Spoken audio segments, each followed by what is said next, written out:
myself, and one of my only luxuries at the time was a cup of tea. So with that, I figured I'd do a series on this. Well, just remember, all hard times end. They're like storms, every cloud passes. Alright, so keep your chin up, keep moving, let's get you out fishing. So I set myself a budget of £50 and I've come in under it. I've got myself a dialwood rod. It was second hand because it was better than all the cheap stuff that was on the market at the moment. You can buy new stuff for under 50, but you won't get the rest of what you want or need for it. So in the 80s, this rod was a new sensation. Let me just put that down a second. Never put your rod on the floor, it ends up broken.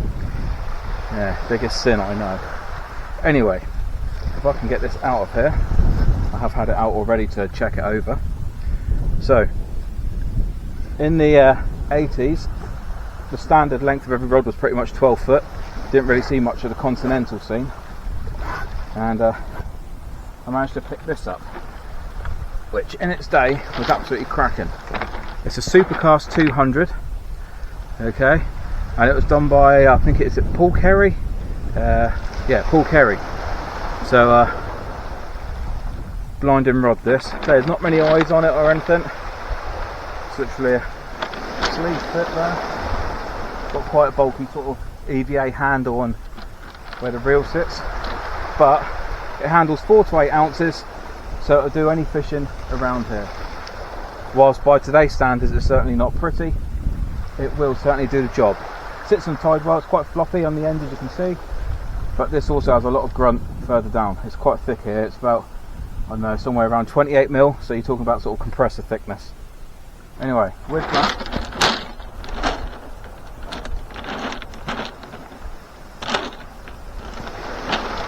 in the charity shop of all places, it's a 6,000 reel. It's not ideal, but it's certainly nothing wrong with it either. This will do beach fishing, and today we're just doing general fishing with it, so we're not going to go mental or anything, you know. It's just, let's get ourselves some fish. That's the name of the game. So it's a Rodrest 6000, and I bought some line for, I think the line and the leader came to, I think it was just over £10. I didn't buy masses of it, but I bought some cheap line, which is more than fine for smaller fish and stuff. If you're going specimen, obviously you would want better stuff, but just to make sure it doesn't fail. But the reel works. Again, it's got a few bits of like the chrome effect coming off and whatnot, but it works, and the reel was a tenner. So with the line, the reel and the rod, we're talking 40 quid. Okay? I have seen cheaper out there for stuff. It was in a bit worse condition, but that rod is in absolutely fantastic condition. Like I say, it's from the early 80s, but it'll outlast me if it's looked after. They're great. So we're at 40 quid. With that, I also bought a couple of bits of tackle. Now, lots will moan, but we're not going for specimen fish or anything. So I went Chinese. I went on Temu. I got myself some clips. I got some Genie clips with a swivel on the end, breaking strain of I think it was £120, and that all came in for £5, and it was a mixed bag. But with that, I've also kept things super simple. So it also came with a few hooks, but I bought another 30 hooks for £1.50. They're perfectly strong. I've done a few bench tests with the vise and whatnot to make sure they're actually like worthwhile. There's no point putting it on if it's going to fail. So I've done a couple to snapping point, and these are perfectly strong. They're chemically sharpened, they're sticky sharp, which is good, and I've made a basic paternoster. Kept tackle to a real minimum here. So I don't know what you guys call these, but I just call them lead links. Anyway, there's quite a lot of these in the packet. It was a mixed bag, like I say. I think it was 30 components altogether. So I took some of the leader line, done the double loop knot where you fold it over once, twice, and then you put your loop through and it creates a loop. Once you've created the loop, you just cut one side of it and you're left with a hook length. This makes you a basic paternoster rig. I do it higher up one end, so you've got the option. I've got a lead link this end, got a lead link that end. You attach your main line this end, Lead's going to sit down there. That paternoster hook's going to sit near the bottom. Nothing's going, or you want to go a bit more mid-water, change the rig round. You've got the longer stretch to the bottom, that attached to your main line, and then it's sitting higher off the seabed. So one rig, two presentations, different fish. Like down here, for instance, I wouldn't be surprised to see a pollock. Like, they're only small, but they go up to like 35 centimetres around here, or a bass or something with the higher up one. With the lower down one, you're going to get your dogs and everything else, but generally speaking, you're going to catch, and that's what we're in here to do. So with that, I just need to tie on the swivel to my leader.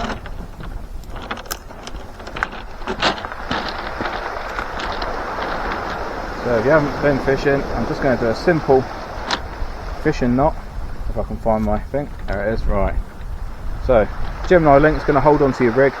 It's got a swivel, which will help if you do get something like an eel or something, because it stops the rig twisting round and getting all twisted up. So you put it through a couple of inches, like, okay, wrap it around the main line, 1, 2, 3, 4, 5.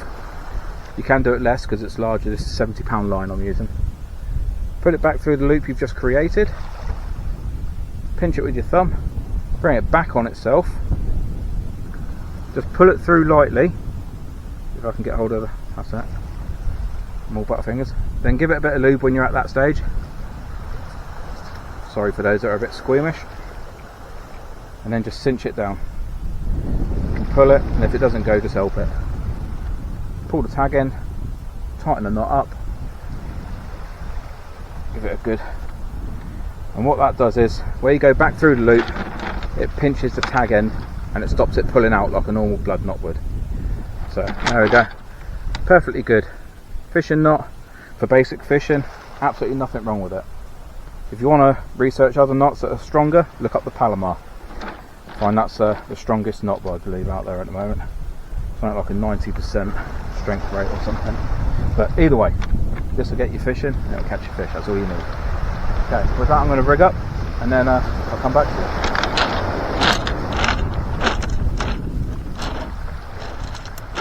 I didn't check it over that much, but look at the reel seat. It's never moved. Plastic's absolutely pristine. He said it'd been kept in a garage all these years and used only a few times. You can see that though from the decals. Anyway, I'm actually quite happy with that find. I'm quite into old rods, so probably just as well because I've got one in my pants.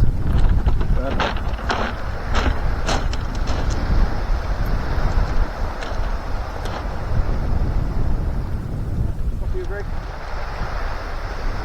I'm going to fish near the bottom to start with. That's how I want it, so just put that on there, all connected, and then you're going to want your lead sinker. So lead sinkers aren't particularly cheap in the shops. They sort of range from £2.20 to £3. You can lose them on the beaches obviously, but what I did was, I didn't film it, but I went down Gasworks, a local minehead mark. Get quite a few unlucky people snagging up down there, losing their gear. Go down a beach at low tide with lots of fishermen, you will find leads. Take a pair of scissors with you, cut them off, clear up the line as well while you're there, makes sense, saves any problems coming your way later on. And then there's nothing wrong with that lead. It's 6 ounces, it's a DCA lead. You pay sort of £2.50 for those locally, so yeah, so it doesn't do any harm. I found 6. Sometimes you find more, sometimes you find less. Do it a couple of times a week, you're laughing. Who knows, even make a couple of quid selling them for a quid a piece, who knows. Anyway, stick that on the other end. And it's trying to bait up. So, there we go. That's all you need to get fishing. Basic rig. Oh, that's untangling. Oh. Anyway, basic rig, it's coming off the side. Lead, rod, reel. Happy days. Came in about 45 quid, something like that, I can't remember exactly. Like I say, there was cheaper on there. I've done another calculation, I could bring it all in for £32.50. I was with a slightly worse condition rod, reel and cheaper tackle, but I figured I'd go just that little bit more. Anyway, like I say, £32.50 was the cheapest I could find. This came in a little bit more. Bait, you can either go and forage bait yourself and dig worms, just look for the casts, dig down, turn the sand over. It's best to use a fork, or then you don't cut the worms in half. And sift through the sand, you'll find them. Okay, they got a U shape, you'll find a hole and a cast. Okay, dig up between, turn it over, the worm's in there somewhere. They go deep, don't be surprised. So dig a trench across a whole load of them, and you'll find a whole bunch of worms. If not, look under seaweed, find crabs, good baits, nothing wrong with them. And even when they're not peeler, I know people say, oh, it's not peeler, they won't want it. Of course they will. They eat it all year round. They don't eat them when they're just peeling. So, other than that, you can go to the supermarket, Morrison's. They got a fish counter, they got a 3 for tenner. You can buy prawns, you can buy razor clam. There's loads of fish bait in there and everything. Or they got small packets of fish. Get the ones that are like, you know, just out of date or whatever. It's fishing. It's not for your personal consumption. And I've found fish on there for like sort of £1. Old mackerels, you know, whilst they're not pristine, they're more than adequate for fishing. They'll catch your fish. So obviously fresh bait is always better, but any bait will catch you. I've seen people catch a large pollock that was like £6-7 on a bit of bacon. So anyway, with that, I'm going to bait this up, cast it out.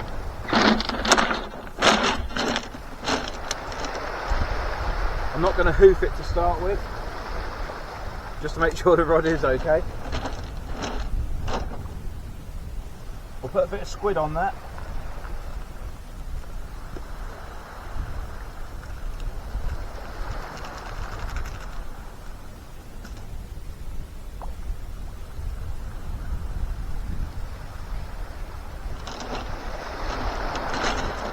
I'm not going to use bait elastic today, literally cut a slither of squid off because that's what I'm using. If you do want like fishing bait, your local tackle shop set you back about between £3 and £5 for a packet, depending on how big it is and what it is. And then we'll just put it on, put it through again.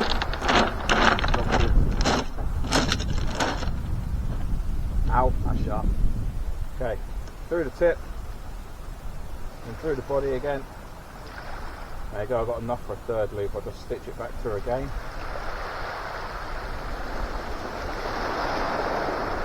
If you're casting longer distances, you'll want bait elastic and stuff then. It's not mega expensive, £1. Probably get it cheaper online, but either way. There we go, all set up, ready to fish.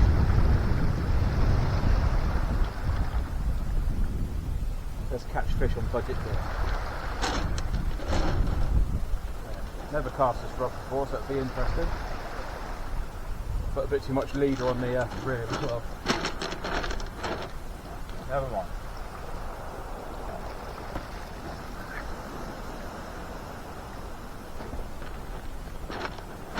Gone out just fine.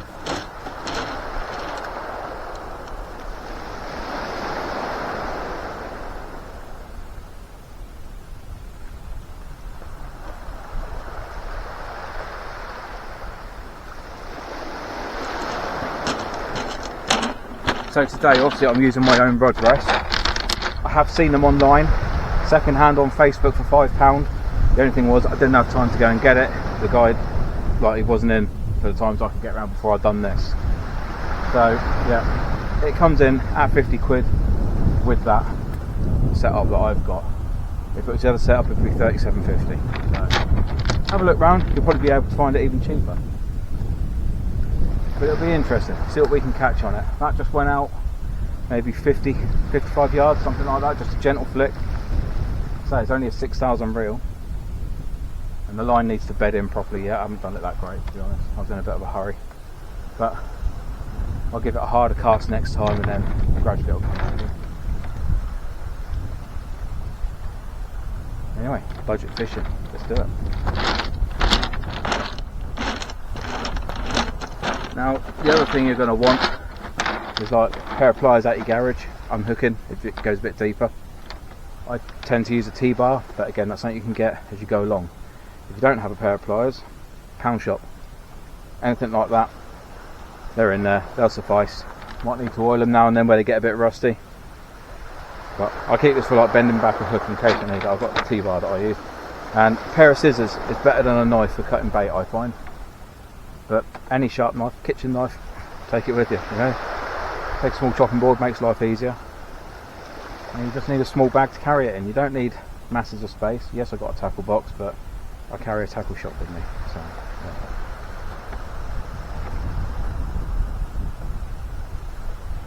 But I've decided I'm going to come out and I'm going to do a fish with the budget gear. Not every week, it'll probably be every 2 weeks or something. I've got quite a bit going on, I'm filming all the other stuff too. And we'll see at the end of the year just how well it's done. You know? As I say, once you're fishing, you can always upgrade as you go along. There's no right or wrong gear. Sure, there's better gear and better reels and better rods that do it quicker and better for you, but generally speaking, you can do this, you know. Even if you can't afford a rod stand, sit on the beach, wedge it between a couple of rocks, you know. Hold it. You can hold it across your legs. I've done that before. When the tide's right in here, I've sat at the top, legs crossed, the butt goes between the crease of the knee and it just sticks out to the side. Nothing wrong with that. That's a little bit dodgy, wasn't it? Especially after Elon Musk doing it. So, it's looking good out there today. Whether or not it's fishy is another thing, but say Bristol Channel's been incredibly hard lately. So, early 80s rod cover. You know what, there's only one little snaggy hole in it. It looks like it caught a nail or something maybe and ripped it. Other than that, give it a wash and I reckon it'd be like brand new again. Amazing. Had a bit of a mouse chew on the end by the looks of it. Can't get over what a bargain that rod was. 20 quid for that. Does anyone remember in the day what they were? Supercast 200 originally? I think it was an early 80s rod. Correct me if I'm wrong, by all means. Put it in the comments, especially if you know more about it than I do. I know Paul Carey was involved.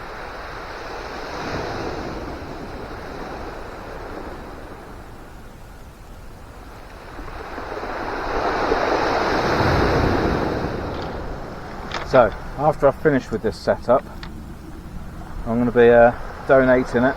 So, if anybody, I've got another budget rod that I bought as well, but I'll go into that on another video. So, if anybody's having a bit of an hard time and you need a setup, I'll give you this setup. As long as you're between sort of Bridgewater, Taunton through to Lenton, Lynmouth, then I'll drop it round for you. Okay, you just need to message me. You can either drop a comment. If you don't want to drop a comment, you want to stay a bit more anonymous, find me on TikTok under the Snag Fishing blog, or the Snag 79 I think it is actually, sorry. And yeah, message me on there. If not, you can message me on eBay, find the Snag bait spray and just message me about the product. So, won't say nothing. And if I can help somebody out, all the better.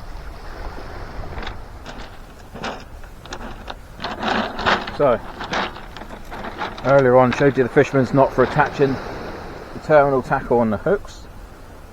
Here's how to make that simple rig. Literally just get a length of mono. This is £60 amnesia. But, right, depending where you want it, okay. So I do it so it's like 2/3 down one end of the thing.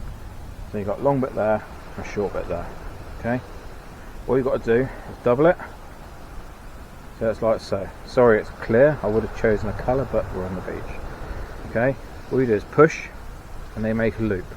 Okay, put it tighter, do the same again, get a second loop, and you're putting it right next to each other. Okay, and then you put that through there. So you do it on a large scale like that. 1, 2. Then you loop, you take around the back, put through, grab it, just pull it all together, like so, and then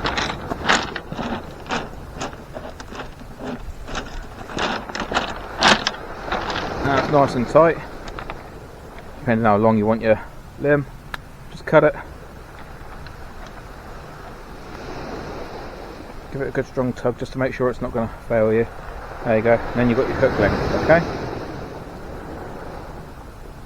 Such a simple rig. Again, you can have it two ways. You can have it fishing on the bottom, the short bit, or change it up and have it flapping in the tide a bit more. Okay, nice and simple. Very effective rig as well.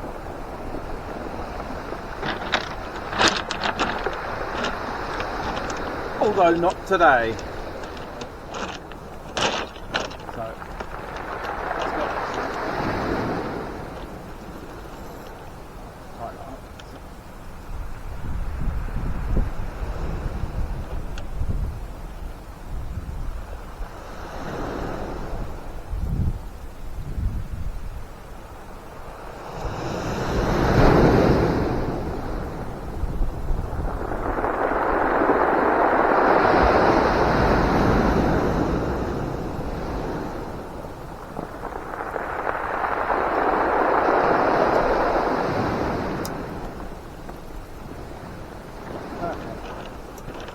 right. Get a bit of the old squiddly diddly on there.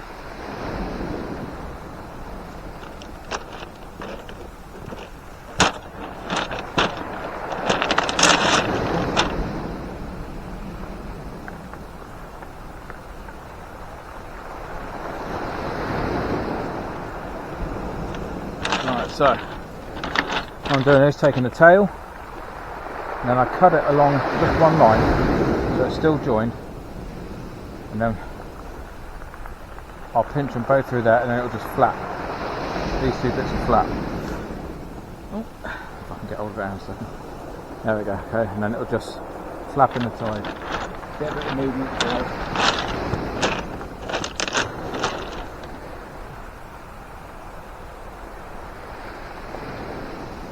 Anything that will help us.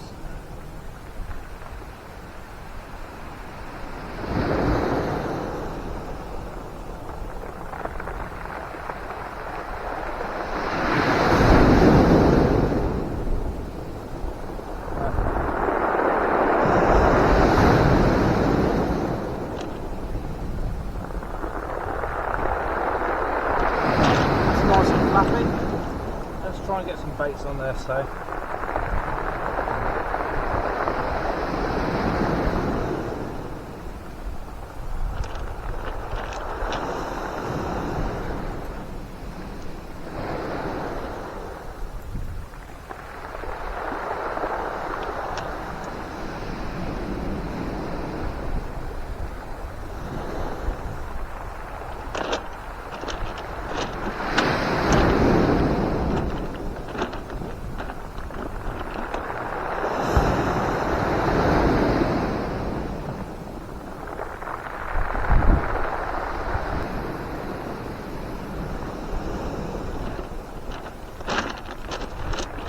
That rod casts really well, and considering like it's only a 6,000 reel,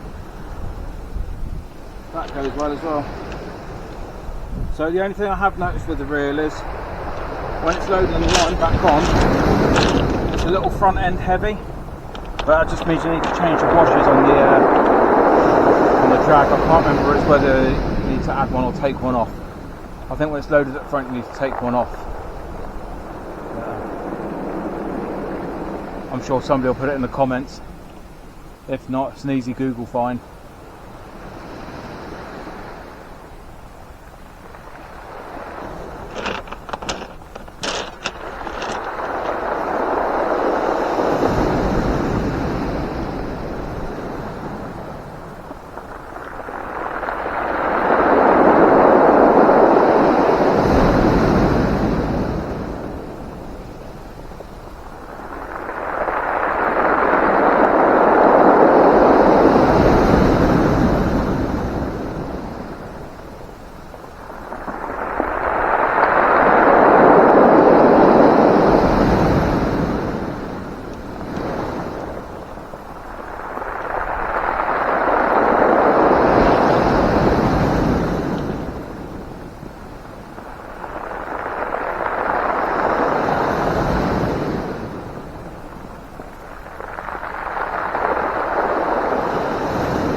We've christened a rod.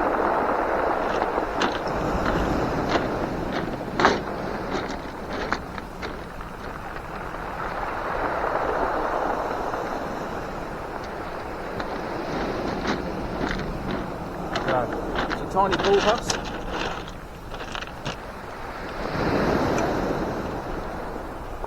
Thought I could feel something on the way in, but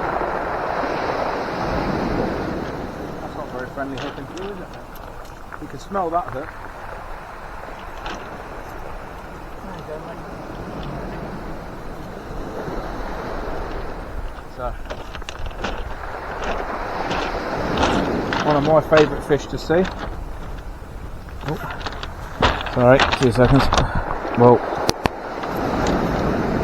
okay.